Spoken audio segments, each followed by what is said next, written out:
Anybody, episode 735 of the podcast. It is Sweeping America, the Torres Sports Podcast presented by my friend Sportsbook. It is Monday, July 17th, 2023. People, I hope everybody's doing well.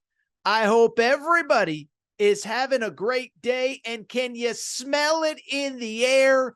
Football season is coming. That's right. Waffle it in, whatever the term is. Football is here. We got a loaded show. This is what we're going to talk about today. So Monday launches SEC Media Days, which I believe is the unofficial start of college football season. We've danced around college football. Today we're diving 2 feet in. I've been doing all my prep. And as SEC Media Days launches, I have the 5 biggest questions in the SEC this year. We're going to stick with 5 because if I go 10, the show might be 2.5 hours. So 5 questions on the SEC. Can Georgia three-peat? Alabama versus LSU in the West. What about A&M? Tennessee, Kentucky? Who's number 2 in the SEC East? A lot of good stuff to dive into. From there, we will take a quick break. We will discuss, speaking of Tennessee, that Jeremy Pruitt situation was resolved on Friday. For people who missed it, the NCAA investigation into Tennessee football wrapped. Jeremy Pruitt was running roughshod over there in Knoxville. Wait till you hear the details of what happened. Tennessee, was the punishment fair or not? We discussed that. And then finally, we will wrap with actually a little college hoops. Don't know how much more hoops is really on the docket for 2023 this summer, but at the same time, Kentucky wraps its foreign tour. A lot to react to. We talked about the first 2 games on Friday's show. 2 more this weekend. Boy, oh boy, oh boy. Is Kentucky better than we thought? So loaded Monday show. Jam-packed show. Let's not waste any more time and let's get to the topic of the day. And the topic of the day, listen, in my opinion, it's not even my opinion. Biggest story in college sports right now, this second, SEC Media Days. It is this Monday through Thursday. All 14 SEC coaches will be speaking. And I'll say this, I've actually come full circle on SEC Media Days. Initially, I wasn't always the biggest fan of Media Days, how much new information really comes out. But at the same time, I have started to accept over the last couple of years, Media Days for what it is. What it is the unofficial launch of college football season. You get most of the biggest names in college football. Obviously, we got big name coaches in the Pac-12, the Big Ten, the ACC, whatever. But you get most of those big names. Kirby Smart, Nick Saban, Brian Kelly, Lane Kiffin, Josh Heupel, whoever at SEC Media Days. And so to me, it's the unofficial launch. It feels like the start of college football, and I am fired up.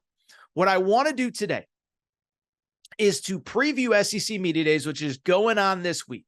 I want to start with what I deem to be the 5 biggest questions in the SEC going into 2023. And as I said to lead the show, limited it to 5, because if I go with 10, there's a question or 2 for every team. But I've done the 10 questions before and it turns into a 2-hour show, so we're not going to do that. So let's get to the 5 biggest questions in the SEC heading into SEC Media Days in 2023. And let's start with question number 1. Question number 1 is, can Georgia go back to back to back? They're like Tom Amansky, back to back to back national championships for Tom Amansky's AAU team. What about back to back to back for Kirby Smart and Georgia? By the way, this stat will kind of blow you away. You know the last time that a college football team won 3 straight national championships? Bama's never done it. Wasn't Pete Carroll in USC. Wasn't any of those great Miami teams, those great Nebraska teams. The last time a team went back to back to back in college football, the Minnesota Golden Gophers from 1934 to 1936. Not sure how much you remember about those teams. I'm blanking when I think about my favorite memories of the Golden Gophers of 34 to 36. So it has been a while. And what I would say is, Georgia is the favorite going in, and they should be. And if they do it, I don't think anybody should be surprised. Listen, I've been a little critical of Georgia over the last couple months, but at the end of the day, the football operation is operating at an insane level. And here's the crazy thing about Georgia. I was at that national championship game at SoFi Stadium. And if you go back to what Kirby Smart said after Georgia beat TCU to go back to back, He actually said, you know what? This was actually the rebuilding year.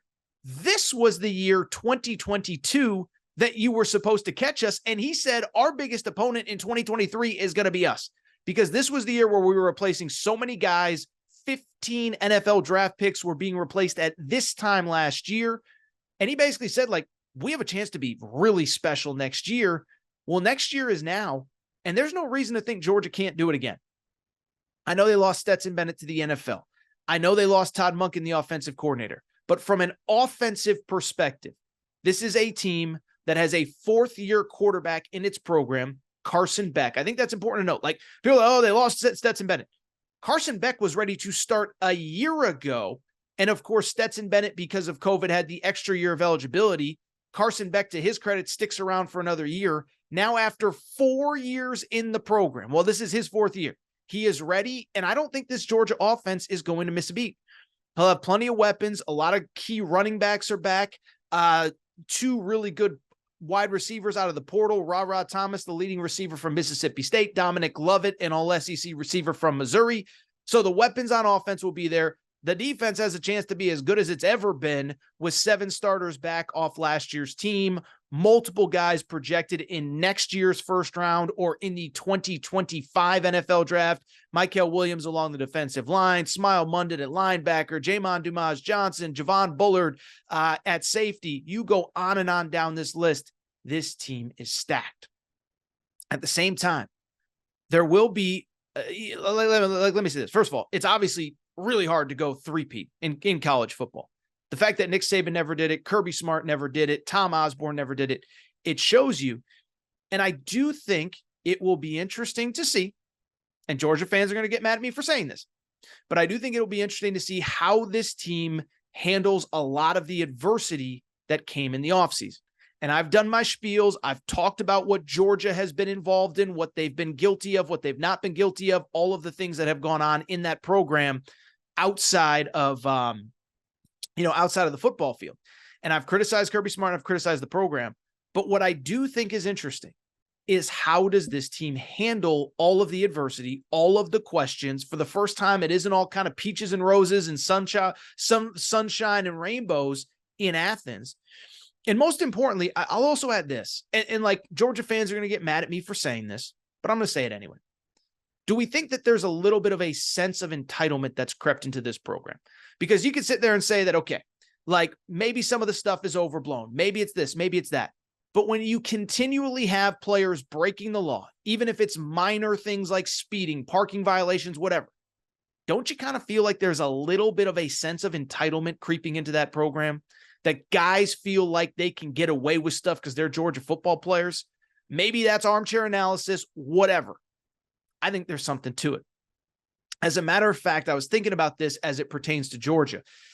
I remember many years ago talking to a coach that was part of the Miami early 2000s national championship teams. And I may have shared this story before. If I have, forgive me.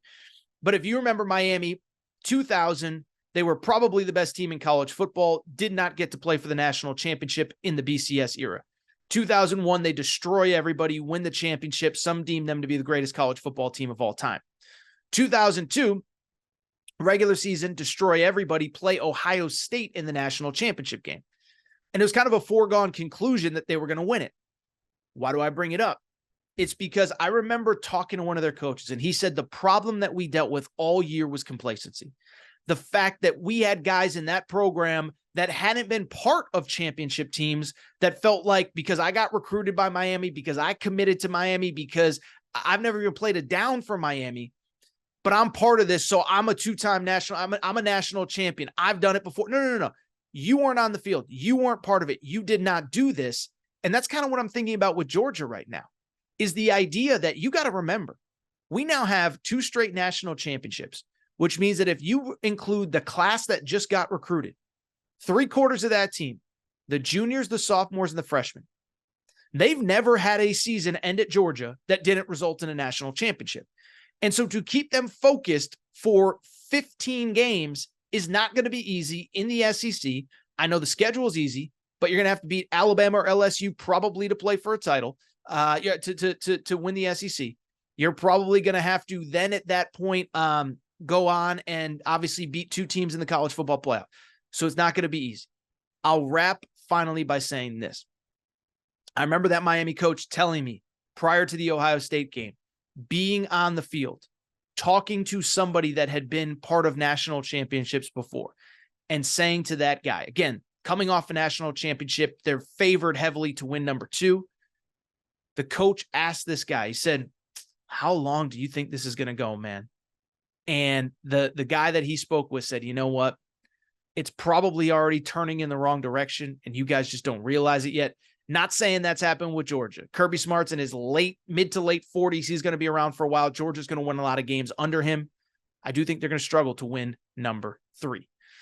Let's keep it going. The second question in the SEC. By the way, I'm already going long. Forgive me. Whatever. It's college football. I'm fired up. Let's get to the number 2 question in the SEC going into this year. And that is pretty straightforward. Who's the best team in the SEC West? And more importantly, has LSU officially surpassed Alabama? Remember, last year, what happened in the West? Brian Kelly, year 1, comes in, and a funny thing happens. He has elite talent that maybe he didn't have at Notre Dame, and he proves how good of a coach he is. LSU wins 10 games. LSU wins the SEC West, goes to the SEC title game, beats Alabama. They take over the SEC West. But here's the crazy part. Not only did they beat Alabama with Bryce Young, Will Anderson, Jahmyr Gibbs, all those guys, they returned most of their team this year. Jaden Daniels, their quarterback, is back. Harold Perkins, maybe the best edge rusher in college football, is back. Malik Neighbors, elite wide receiver, is back. Both starting offensive tackles were true freshmen last year. They're back. LSU added players through the portal. And so it's interesting because you counter that with what Alabama is going through, new quarterback, no Will Anderson, and oh, by the way, coming off a season where they didn't win the SEC West. And I do think that, listen, I'm recording. Some of you probably won't see this or hear this until after the media poll comes out. But when the media poll comes out, which it has not yet as I record this, I think LSU is going to be picked to win the West. Now, here's what I'm here to tell you. Sleep on Alabama if you want. Sleep on Nick Saban if you want. And we might do this as a bigger segment as we get closer to the year. I believe for the first time, maybe in forever, maybe in the history of Nick Saban and Alabama is actually being overlooked coming into this year. And I do think Alabama should be favored to win the West. And let me explain why. So a couple things. One, to me, the reason that Alabama probably will not be picked to win the West, and you'll have clarification on that by the time that you listen to this, but why I don't think they're going to be picked to win the West is pretty straightforward.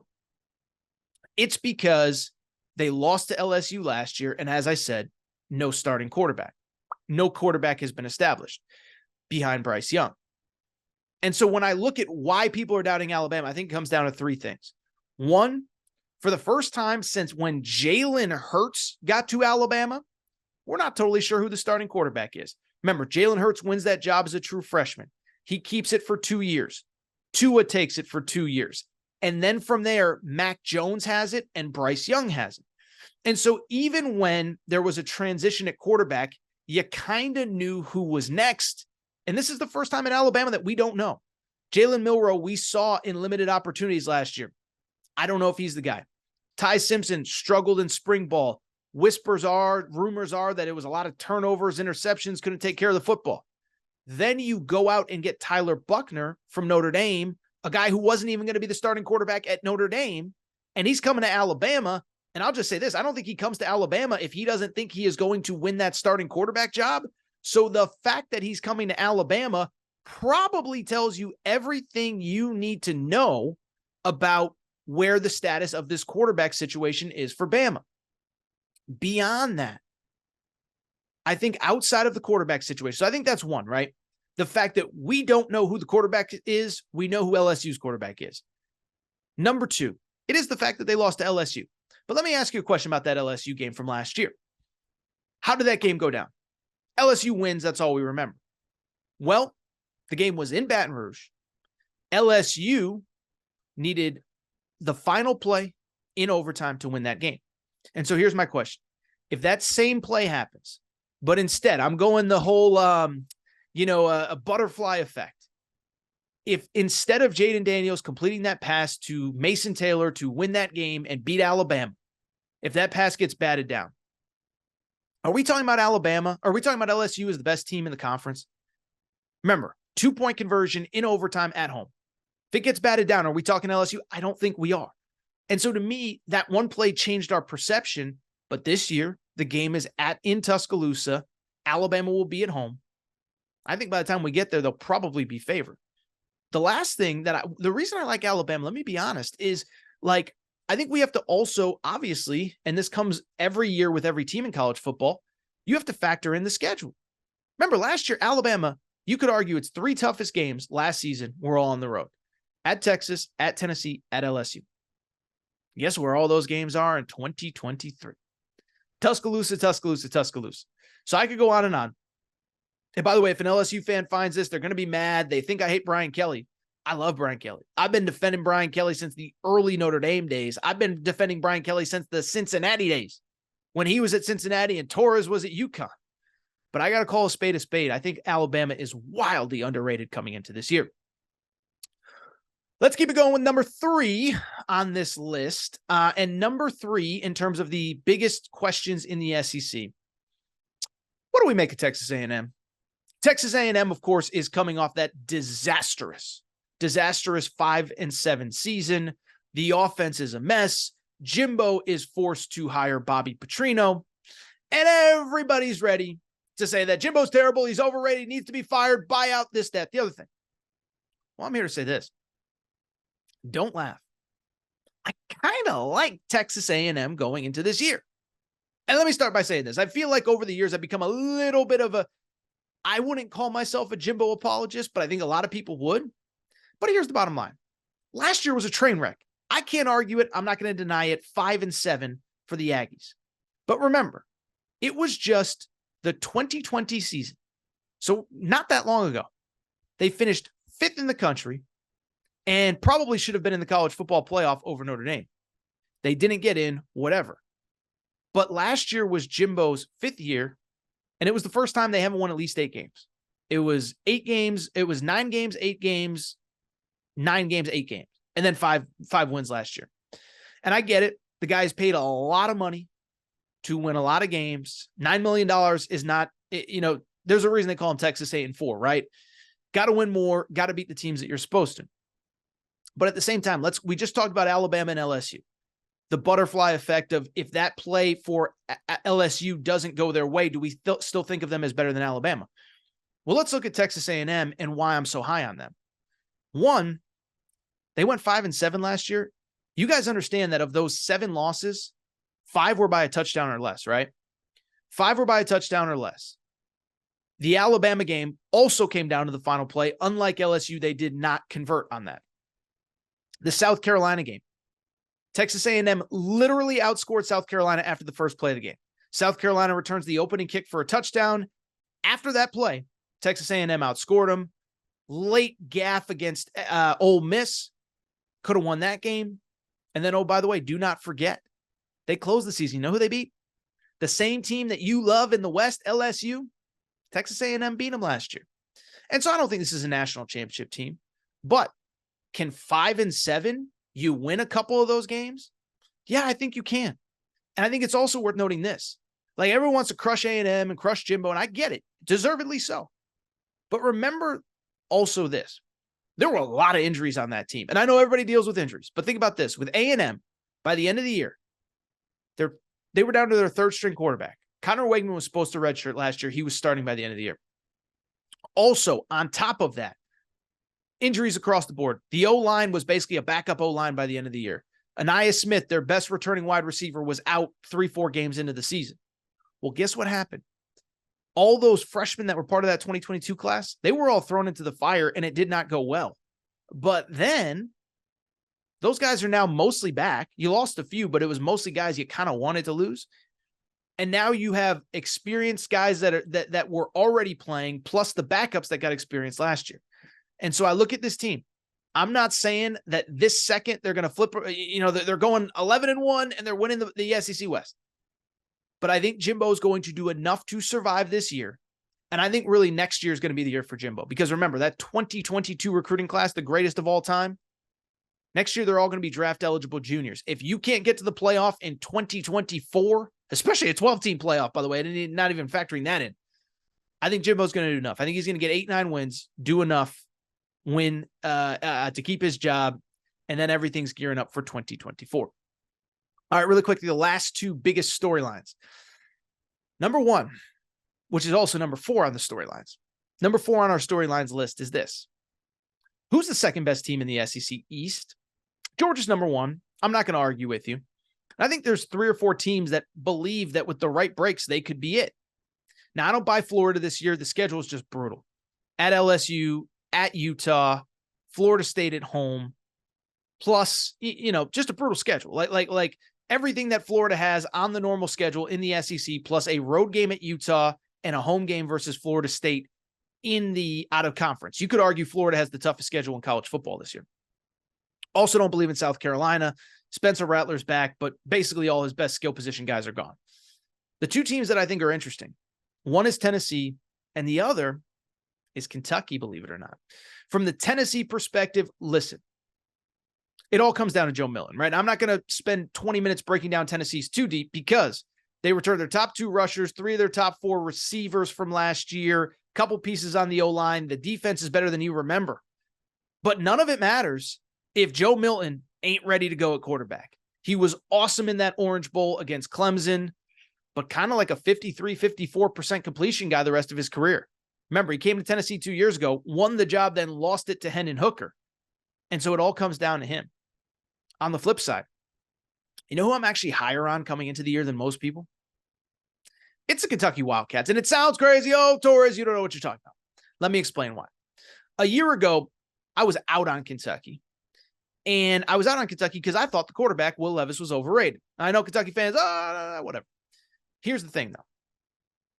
I thought Will Levis was a little bit overrated. Change at offensive coordinator. Rich Scagnarello is in. Well, this year they bring back Liam Cohen as the offensive coordinator. They won 10 games with him calling plays 2 years ago. But here's the other thing. I was down on Kentucky 2 years ago. Didn't buy Kentucky, or I was down on Kentucky last year because I didn't believe in the quarterback, Will Levis. This year, I actually think the quarterback is a little bit underrated. That's why I'm in on Kentucky. Devin Leary comes in from NC State. And for all the talk we had about Will Levis at this time last year, I don't think enough people are talking about Devin Leary. This was a guy that in his last season as the starting quarterback at NC State, you know what he did? 35 touchdowns, 6 interceptions. Oh, by the way, they beat Clemson his final healthy season, 2021. They beat Clemson. They beat Florida State. They beat UNC, 9-3, 36 touchdowns. And there was thought that he was going to go to the NFL after that year. Decides to come back and gets hurt last year. That's why he entered the transfer portal. But if he's healthy, he's one of the better quarterbacks in the SEC. You had a 1,000-yard rusher, Ray Davis from Vanderbilt, out of the portal. And here's the other thing with the Will Levis narrative from last year. Going into the draft, he didn't have NFL wide receivers. No, he did. They were just young. Barrion Brown, 60 catches last year, is an NFL wide receiver. High 4-star, had an offer from Alabama coming out of high school. That dude can play anywhere in college football. As a matter of fact, Mark Stoops was freaking out going into portal season thinking that somebody was tampering, going to lose him. Dane Key, freshman last year from the state of Kentucky, 39 catches as a freshman. Those are 2 NFL bodies, even if they were young. And so this idea that Will Levis, he didn't have enough wide receiver help. It was young, but he had wide receiver help. Also, O-line, I do think it was fair to criticize them last year. Well, guess what? That O-line is much improved in 2023. You add a bunch of pieces out of the portal. Cortland Ford from USC, Tanner Bowles from Alabama, Ben Chrisman from Ohio State, Marquise Cox, 2-time All-MAC player at Northern Illinois. I'll just say this. If you're going to add guys out of the portal, there's worse places to do it from than Alabama, Ohio State, and USC. So the offense, I think, is much improved. And I do think the defense, listen, Mark Stoops, it's what he does. I think it's 5 out of the top 6 years. They've had a top 25 defense nationally. Defense will be good. Offense just needs to be a little bit better. And I think it will be under Devin Leary. Now, I don't know if this team has enough to get to the SEC championship game. They're still in the same division as Georgia. And it is also worth noting they do have Alabama on the schedule this year, which is never advantageous. but I like Kentucky as the second best team in the SEC East. Final storyline, because it's interesting, right? Usually the SEC, there's always like major coaching turnover and change and this and that. This year, there are two new coaches. One is very unfortunate. Obviously, with the passing of Mike Leach, Zach Arnett, his defensive coordinator, has taken over. But I want to focus on the other new coaching hire in the SEC. That's Hugh Freeze at Auburn. And I know Hugh Freeze has been on the show a few times. I'm fascinated to see what he can do, and I'm fascinated with what he's already done, and I'm fascinated to see what Auburn can do this season. Remember, as bad as you remember Auburn being last year, they finished 5-7. They went into the Iron Bowl. They weren't going to beat Alabama because it was Alabama. But they went into the Iron Bowl. If they won the Iron Bowl, they were going to a bowl game. Instead, Brian Harsin's out. Hugh Freeze is in. And we can only judge a guy based on what he's done so far. He's been unbelievable so far. You know that when he took over, the 2023 recruiting class was ranked in like the 60s. It finished 18th nationally. Like, what are we even talking about? 18th nationally for Hugh Freeze. Oh, by the way, on top of that, got kids to flip from Miami, kids to flip from Florida State, from Ohio State. These are 4-star guys, high 4-star guys. Of course, in the portal era, maybe portal recruiting is even more important. Hugh Freeze has killed it. Peyton Thorne won 11 games 2 years ago at Michigan State. Who else? Caleb Burton, wide receiver from Ohio State. Jair Shorter, Ohio's wide receiver, North Texas. 3-4 offensive linemen. Elite talent on the offensive line. And so I look at this Auburn team. I think the talent upgrade in one offseason is as significant as anywhere in college football. And by the way, maybe outside of Colorado, but the talent upgrade is there. And then the other thing with Auburn that's worth noting, the schedule by Auburn standards is pretty manageable. Now, right now, under the current structure of the SEC, it's never easy for Auburn because they have to play Alabama and Georgia every year. But this year, the out-of-conference schedule is manageable. It's UMass at home, at Cal Berkeley, Samford at home, New Mexico State at home. That feels like 4-0 to me. Also, first SEC game at A&M. I like A&M. I just told you that. But can you catch A&M off guard early before they get confidence? Maybe that's a thing. Your cross-division game, you do have Georgia, but you also get Vanderbilt in a cross-division game. So look, it's going to be an uphill battle, and the West is loaded this year. And even going forward, whether we have an 8-9 game SEC schedule, you're probably going to get Georgia and Alabama every single season. And so I bring it up to just very simply say, Auburn's got its challenges in year one under Hugh Freeze, but I think they have a chance to be pretty good. At the very least, get to 6-6 and bowl eligible. All right, this is what I want to do. That was a long first segment, by the way. Shout out to Torres. I told you. I just can't do the 20, the 14-minute segment, like the 12-minute segment. Had to go 5 deep on that. Those are my 5 biggest SEC storylines. What I do want to do, take a quick break, come back. There was another storyline from the weekend. Jeremy Pruitt, Tennessee, former head coach. The NCAA's investigation is complete. Punishments are handed down. You do not want to miss what Jeremy Pruitt was accused of at Tennessee. All right, we're going to get back to the show in a minute. But before we do, I want to welcome back our presenting sponsor, Betfred Sportsbook and the Betfred Sportsbook app.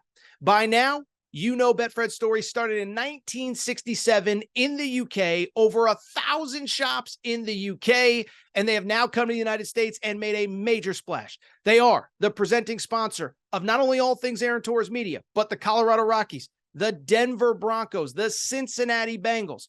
And what I love about Betfred, nobody takes care of their customers quite like Betfred does. I've been telling you that for a year. We have sent listeners of the Aaron Torres pod to Denver Broncos VIP tailgates. The Betfred suite at Cincinnati Bengals games is rocking. Betfred bettors have thrown out first pitch at the Colorado Rockies games. Nobody takes care of their customers quite like Betfred, and here is what they are doing for you right now. How about this? Bet $50 on any game, get up to $1,111 in free bets. Here's how it works. Download the Betfred Sportsbook app. Bet $50 on anything you want to bet on. You automatically get $111 in free bets. But beyond that, you get up to $200 in insurance for your first 5 weeks as a Betfred customer, totaling $1,111 in free bets. I've told you for a year, nobody takes care of their customers quite like Betfred. They're the only book that I bet with, and I want to thank Betfred for being our presenting sponsor. And I'm back. Good to be back. Do want to switch gears, and I do want to talk about, obviously, look, SEC Media Days is what is taking over the college sports kind of ecosystem right now this week. But at the same time, there was a very important and interesting college football story that broke late Friday, or right after I finished recording Friday's Aaron Torres pod. It involved the Tennessee Volunteers, the Tennessee football program, and more importantly, the Tennessee football program under former head coach Jeremy Pruitt. Jeremy Pruitt, of course, was the head coach for 3-4 years there. At some point, I think he got hired in 2018, got fired in the winter of 2021. But I bring it up, Tennessee's obviously been doing well under Josh Heupel, intrigued by them coming into this year, but they had not yet had a resolution on the NCAA investigation that had gone into Jeremy Pruitt's time as the Tennessee head coach. Well, on Friday, we did get that resolution to all of the crazy allegations and things that Jeremy Pruitt did. And what I want to do now is talk about what happened in Tennessee, what Jeremy Pruitt did, and all the craziness that happened around this punishment and this program over the last 3 or 4 years. But let me start by saying this. In terms of the punishment that Tennessee football got, here's what you need to know. They will not have a postseason ban.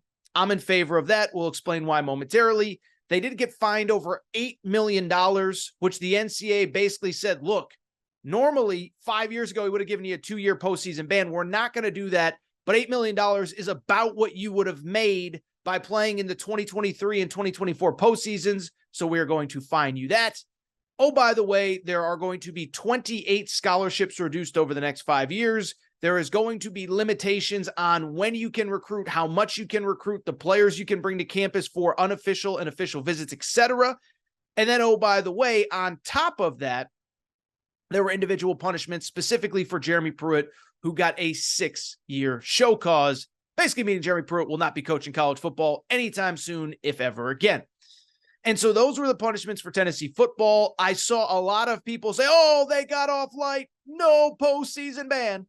To which I would say, I don't think they got off light at all. Do I think it was a fair punishment? I do. Do I think it was a light or easy punishment? I do not.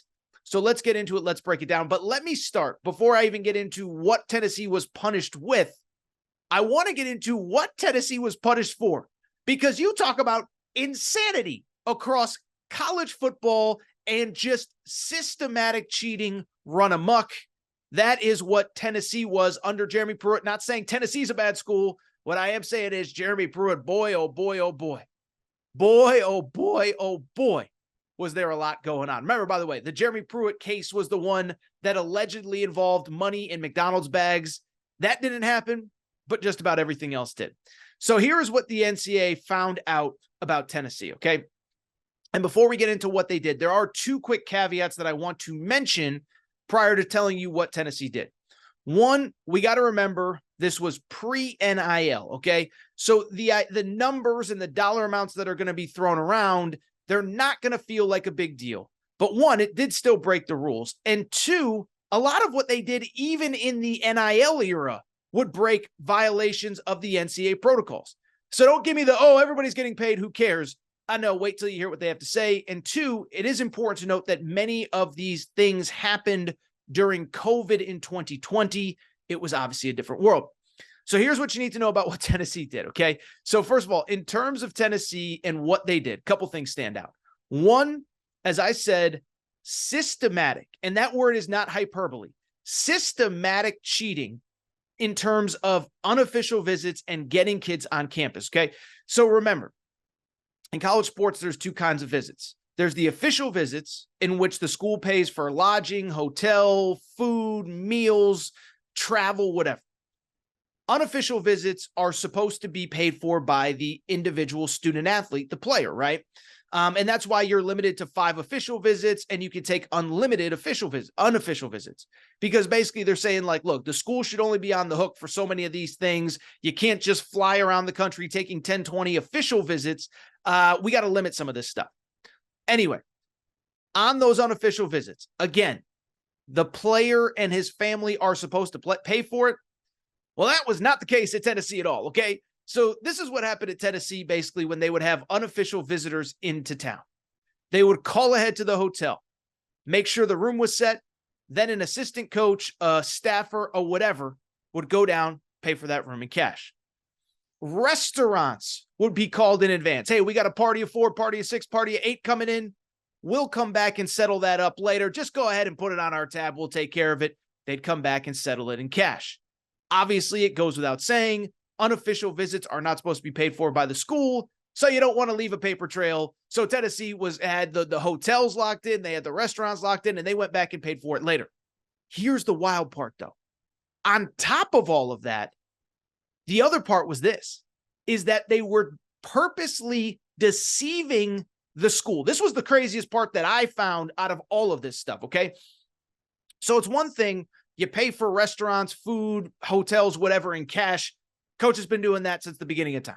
It happens everywhere, whatever. Love it, hate it, whatever. I've never heard of this, though. Tennessee's recruiting staff was actually putting together 2 separate itineraries prior to all these unofficial visits. That way they could submit one to the school, to the compliance department, which oversees, make sure you're not breaking NCAA rules. That one would say, oh yeah, John Smith gets in at 2 p.m., whatever, he paid for this, he paid for that. And then they had the second itinerary, which is what actually happened, where they were breaking all the rules. So that was one. The second major thing that they did, they had a bunch of recruits on campus during COVID. And if you remember during that time, and I know at this point it was a long time ago, but the NCAA had about a 5, 6, 7, 8 month dead period in recruiting where you couldn't bring kids on campus. Now, we can agree or disagree now based on the facts that we have, but at the time, it wasn't deemed controversial. But basically what the NCAA said was pretty straightforward. They basically said, like, look, here's the deal. End of day, end of story. Like, every state has slightly different rules on who can come in, who can come out, what the testing policies are, whatever. Again, it sounds dumb now, but in 2020, most did not deem it to be dumb. So the NCAA just basically said, look, nobody can have kids on campus at all at any point, just to keep the playing field level, right? It's not fair if, say, Georgia's laws allow you to come on campus and hang out and do whatever and this and that, and then, another school in another part of the country doesn't have kids on campus and you're not allowed to bring kids on campus. So the NCAA just said no recruiting visits at all under any circumstance. Again, just something Tennessee said, yeah, you know what, that's a rule, but we're not really going to abide by that. They had, I believe the number was 9 players on campus at that point. Obviously, it goes without saying that all those players had their lodging, hotels, meals, etc. paid for, again, in violation of NCAA rules. And it's worth noting, and I remember saying this with Arizona State, which got busted for the same thing, bringing in recruits during COVID. I just think it's dumb. I think it's dumb because at the time, everybody was playing by the same set of rules, right? So, like, why, if Georgia can't bring in kids and Alabama can't bring in kids, and I know somebody will say, oh, they were obviously doing it and they just never got caught. But the bottom line remains is that, like, there was no reason to bring kids on campus because nobody was visiting campuses anywhere. So just dumb, just idiotic, whatever. So we have the unofficial visits that are paid for, fake itineraries. We have a lot of kids coming to campus to visit during a COVID dead period. But I all know what you're thinking. I know society is full of Jeremy Pruitt defenders. And yes, I'm being sarcastic. I know Tennessee fans probably hate Jeremy Pruitt more than anybody. But the question becomes, well, what did Jeremy Pruitt actually know? It's the old, what could the coach have possibly known? He's busy putting together game plans. Well, as we found out, and I remember talking about this when the initial report came out a year ago of allegations, not only was Jeremy Pruitt actively involved with all of this, how about this? Jeremy Pruitt had his wife dropping bags to kids and their parents. Yes, another one that I have never heard of. I'm not saying I've never heard of the head coach himself handing out a little cash here or there, helping a kid here or there, whatever. We can debate whether it's good or bad.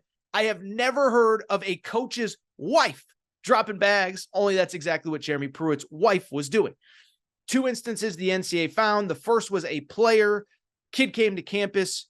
Jeremy Pruitt took care of the kid, took care of the kid's mom, $6,000, which helped pay for a car.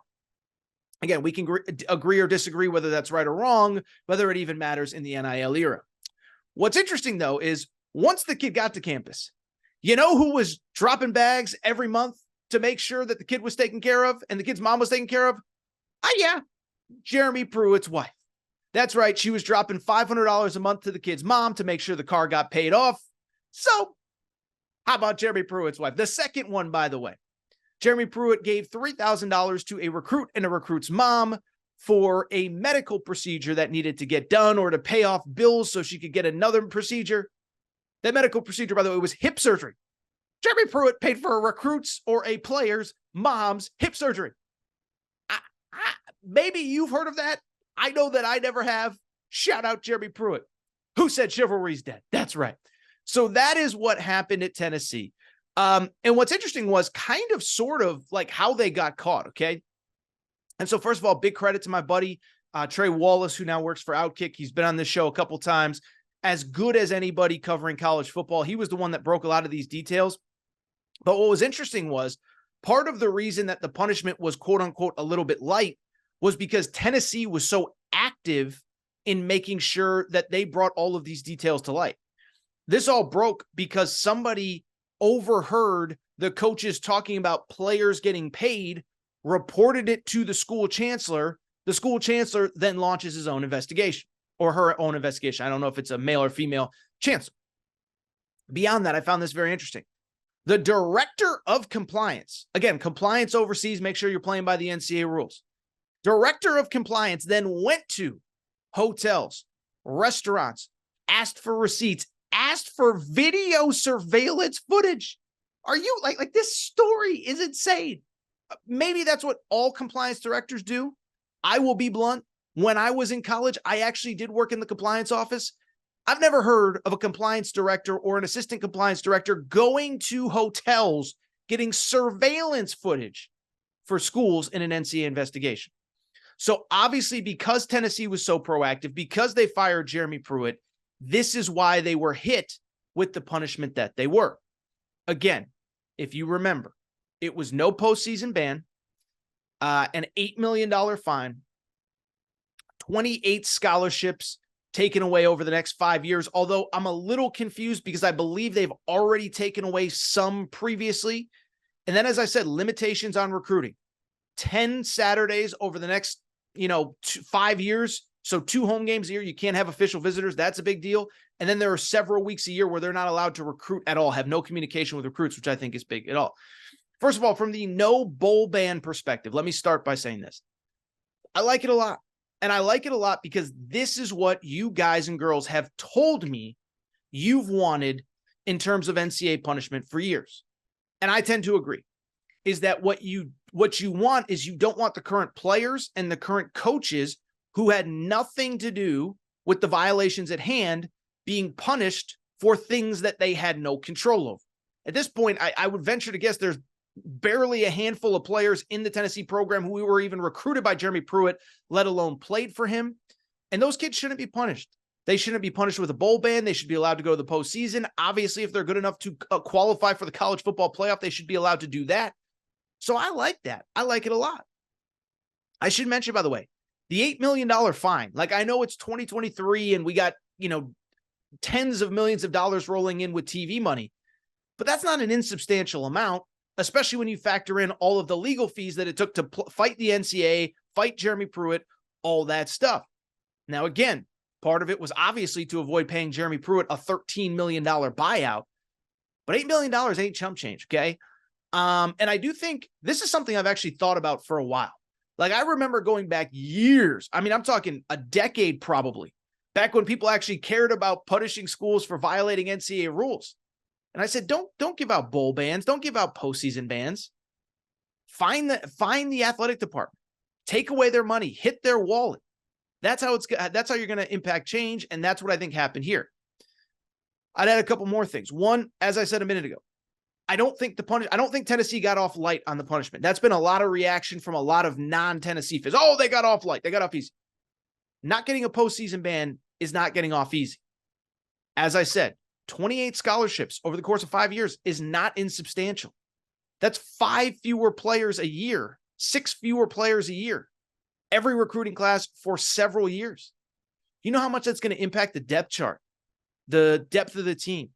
We all know how college football seasons work. We all know how football seasons work in general. If you listen to this show, you love football, whether it's professional or college. My guess is college, but still, if not both. Depth, attrition, injuries, guys don't work out, guys get thrown off the team. Stuff happens over the course of the college football season, and you need dudes. You need bodies. Tennessee's going to have fewer bodies than their opponents. The recruiting stuff, again, is not insubstantial. I bring it up. They have to limit recruiting communication. They can't reach out to recruits a couple weeks a year. That includes in December and January, which is peak portal season. Everybody's competing for the same players, and there's going to be times where Alabama can call a guy, Georgia can call a guy, Clemson can call a guy, Kentucky can call a guy, whoever Tennessee's recruiting against can call a guy, and Tennessee can't. Like, don't tell me that these are insubstantial things. They're not. But finally, what I would also say is that I do think that the punishment, in my opinion, is fair. I don't think they got off easy. Last thing I would say is I had a few people say, this is kind of a not insubstantial punishment. So there were some people that thought, okay, they got off too easy. There's others that are like, it's not insubstantial. And the question becomes, and I had a few people ask me this, is the NCAA back in the enforcement game? Like, is this proof that the NCAA is going to stand up and say, you break the rules, we're coming after you? That I don't believe. I think this was a unique case because it happened in the pre-NIL era. But the one thing I keep hearing again and again from coaches and administrators publicly, by the way, this isn't like I got on the phone with so-and-so and they told me this, but I can't share their name or who they are. No, like, schools are basically saying whatever the NIL laws in our state are, we're going to abide by them. We don't care what the NCAA says. If you remember a few weeks ago, the NCAA made a statement about, if your state law conflicts with NCAA rules, schools are expected to play by the NCAA rules, even if it's in line with your state law. Remember what Ross Bjork, Texas A&M AD, said?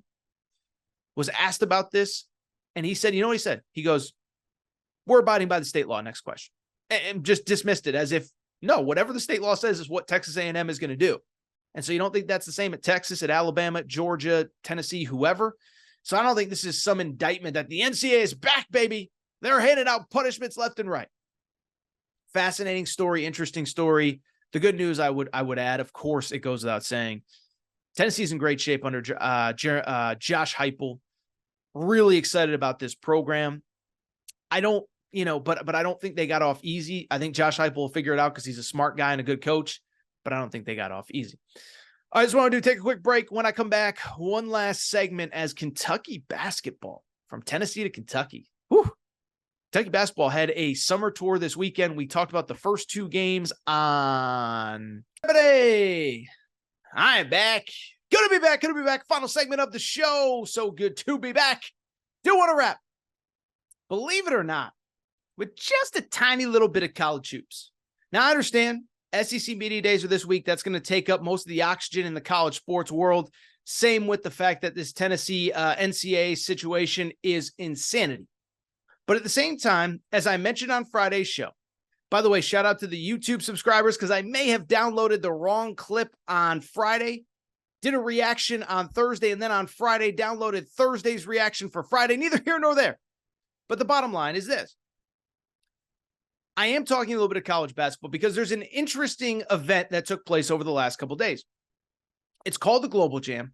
It's an under-23 international tournament played in Canada. And it is, essentially a traditional, mainstream event. They hand out gold medal, silver medal, bronze medal, whatever. And it's played by teams all over the world. So the Canada sends a team, Germany sent a team to represent Europe, Africa sent a team, etc. Well, the U.S., rather than picking different players from different parts of the country, they decided for the second year in a row to just send an entire college team. So a year ago, Baylor came to this same event. Instead of representing, instead of picking individual players for a U.S. team, Baylor just came to this event, went 1-4 and struggled. This year, though, Kentucky was the U.S. representative in this event. And so I bring it up. I wouldn't talk about it on 2 straight shows, but did anybody besides me actually watch Kentucky this weekend? Kentucky went 4-0 in this event. Absolutely dominant fashion. Wins the gold medal against teams full of high major college players, older professional players. Again, 21, 22, 23-year-old grown men. And I just got to be honest. I think there is a distinct possibility that a lot of people may have underestimated this Kentucky team. And going into this year, Kentucky may be better than we realized. I know it's only July. I know we got 4 months to the start of the season and another, 7, 8 months until March Madness. But I'm just here to say, I always say, right? We're doing the show tonight. We got to react to the information that we have right now. And I don't want to overreact to an international tournament, but Kentucky looked freaking awesome in this event. And I am so fired up for this season because I think they might be better than people realize. Now, in terms of this event, a couple of things stood out. One, listen, and I've said it over the course of the weekend. I was pretty critical of Kentucky and John Calipari early in the spring. I understood that they had a highly ranked recruiting class, but I thought in terms of the portal, in terms of older players, I thought John Calipari was dragging his feet too much. I thought he was waiting too long. If you remember, to start June, he only had 7 scholarship players on his roster. But what I'll also say is this. Once the roster got settled, again, June 1, there were 7 scholarship players. Then Antonio Reeves returned from the NBA draft process. They got a transfer from West Virginia named Trey Mitchell. They added 2 freshmen afterwards. I'll say this. I did think that there was a possibility, and I did think realistically that people were probably a little bit underestimating Kentucky coming out of mid-June and late June and once they made their final additions to this roster. The one thing I said is this. I was critical early, but I also said, when I see other national media members, Kentucky's not even a top 25 team, or they're a fringe top 25 team. So wait a second now. I get that they were a little slow in the portal, and I get that college basketball is now an older man's sport. You guys do understand, though, that they have the #1 recruiting class in the country, 5 top 25 prospects, 3 future lottery picks. And so when I watch this team in Canada, that is the one thing that stood out. This is an old school John Calipari team. John Calipari, you can like him, you can hate him, you can love him, you can this, you can that. But in his best times as Kentucky basketball coach, they've essentially all had one thing in common. His teams generally have been really talented and really young, and then he has filled around the young players with smart veteran players. You can go back to the 2012 national championship team. Anthony Davis, Michael Kidd-Gilchrist, Marquise Teague, as true freshmen, led that team. I'm probably missing somebody else. Marcus Teague, whatever.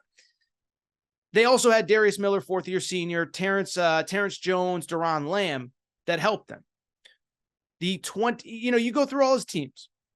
The best players are generally freshmen. And so I do think there is something to the fact that his best players are freshmen, NBA prospects, and for all the criticism, it was interesting to note.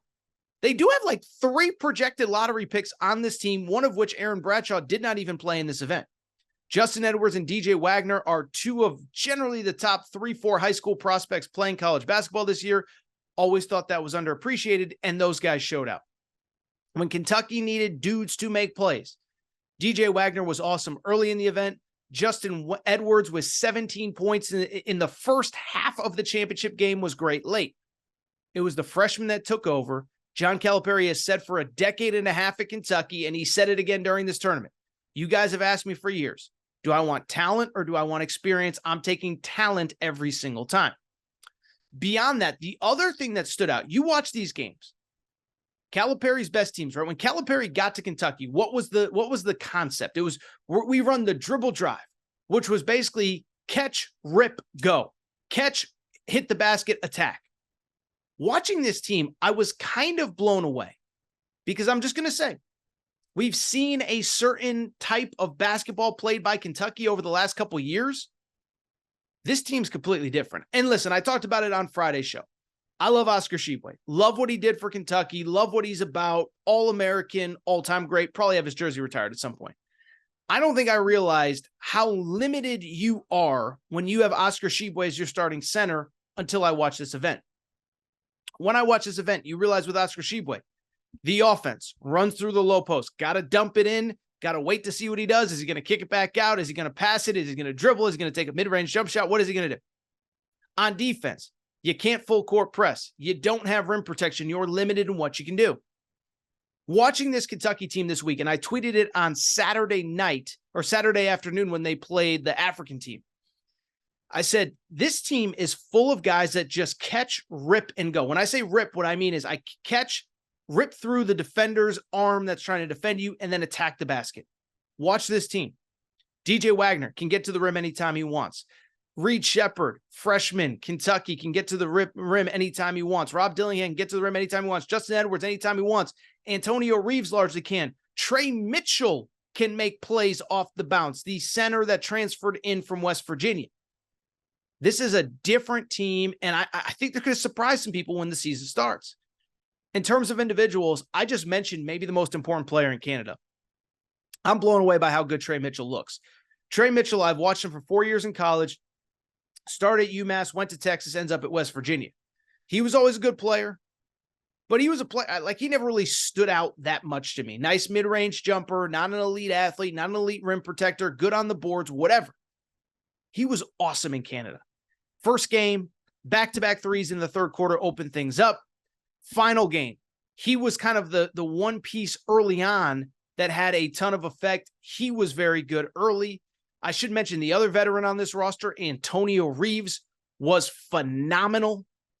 27 points in Saturday's win, 8 3-pointers made. This was the guy, again, if you love college basketball, remember, last year, final game of the regular season, 37 points at Arkansas, 22 points against Vanderbilt in the SEC tournament, 22 points against Providence in the opening round of the NCAA tournament. He was playing with confidence towards the end of the season, but he played with a different degree of confidence in Canada, and you can tell what type of impact that he is having on this team. Finished with 18 points in the victory over Canada in the championship game. Beyond that, let me credit where it's due. The freshmen were awesome, okay? One, I mentioned it, Reed Sheppard, high school player from the state of Kentucky. And listen, I think most people listening know. His father, Final Four MVP at Kentucky, MOP in 1998. And I said it on Friday's show, like, I don't think Calipari would have recruited him if he couldn't play at Kentucky. Calipari doesn't hand out scholarships like their charity paperwork.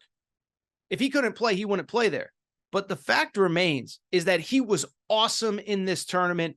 I saw John Rothstein even tweet out after 3 games, 18 points or 18 assists, 3 turnovers through 3 games in the tournament. Basically, I'm not great at math, but that's a 6-to-1 assist to turnover ratio. He was unbelievable.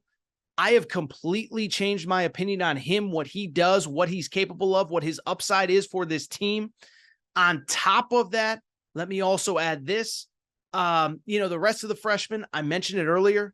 Justin Edwards started the tournament slow, finished strong, 23 points in the championship game, 17 in the first half, really carried this team when they struggled early on Sunday. And then DJ Wagner. I just think he is kind of that calming force, that guy that can get to the rim anytime he wants. And again, it goes back to what I said a minute ago. Calipari's best teams have had NBA talent in the freshman class. I'll take it a step further. They've had NBA caliber point guards. De'Aaron Fox, whoever, John Wall, Derrick Rose, dating back to the Memphis days, Marcus Teague, as I just mentioned, part of that 2022 team, Brandon Knight, you go on and on down the list. He's had great play at point guard, and I think this kid is next. Although I really think what's kind of cool about this Kentucky team, they really have 2, maybe 3 guys who can run the point. Wagner, Reed Sheppard, maybe even Rob Dillingham, who I actually thought played well in the championship game. Started out the tournament slow, played well late. One other player I should mention, I'm basically going through the roster at this point, Adu Thiero, was basically a reserve that got thrown into action as a freshman last year. He was awesome. Super athletic, plays super hard, attacks the rim. I'm excited to watch him. I cannot believe it. And I bring it up to very simply say this. We can end on the show. I don't need to spend an hour and a half breaking down Kentucky basketball in July. But what I would say is 2 things. One, I do think I was wrong on this team. And I get it. Long way to the season. You play Kansas early in the year with Hunter Dickinson and all those guys. Yeah, obviously you're going to be in a loaded SEC with a good Tennessee team and a good Arkansas team and a good Auburn team. I think Florida's going to be better this year. Who else am I missing? Bama with Nate Oates. He's always got a squad. So I'm not handing this team anything. But what I will say, two things stood out from this event. One, I just think they're better than we thought. But, and two, well, it's really three things that have stood out. Two, I would also say I think they're probably mentally tougher than I gave them credit for. There was two different times in this tournament where it felt like their backs were against the wall. Against Africa on Saturday, Africa cut the lead. They immediately rally, go on a 9-0 run, pull away, and win in a dominant fashion. But two, they're a really fun team to watch as well. This was a team that in the championship game against Canada put up 89 points, put up 93 in a victory earlier in the tournament against Canada, and then put up 104 points on Saturday against Africa. So I've said what I had to say. I'm doing what I had to do. But I'll just say this. I am so excited to watch this Kentucky team, and I think they are going to surprise some people once the season starts. They're better than I thought they were. They were awesome in this tournament. All right, I think that's it for this episode of the Aaron Torres Sports Podcast. It's time for me to get out of here. If you're not subscribed, please make sure to do so. Apple, Spotify, Amazon Music, Google Music, wherever you listen to podcasts, make sure that you're subscribed. Also, make sure to rate and review the show. Go ahead, give us a quick 5 stars. Let us know what you like, what you don't like, all that good stuff. Make sure you're following on social media at Aaron_Torres on Twitter, at Aaron Torres Pod on Instagram, Aaron Torres Podcast Questions at gmail.com, Aaron Torres Podcast Questions at gmail.com. That is all for today's show. I'll be back later in the week. We're going to talk a lot of SEC media days. A lot is going to happen this week in Nashville. Wish I could be there. Travel restrictions limited me, but we will have plenty of reaction. Time for me to go. Time for me to get out of here, but I appreciate everybody's support, and we are going to keep on rolling through July into August. So with that said, you know what I'm going to say. Shout out to Torrin Craig. Shout out to Rachel, who hates my voice. Shout out to JJ Redick. You F-head, unblock me, bro. I will be back on Wednesday. New episode of Aaron Torres Pod.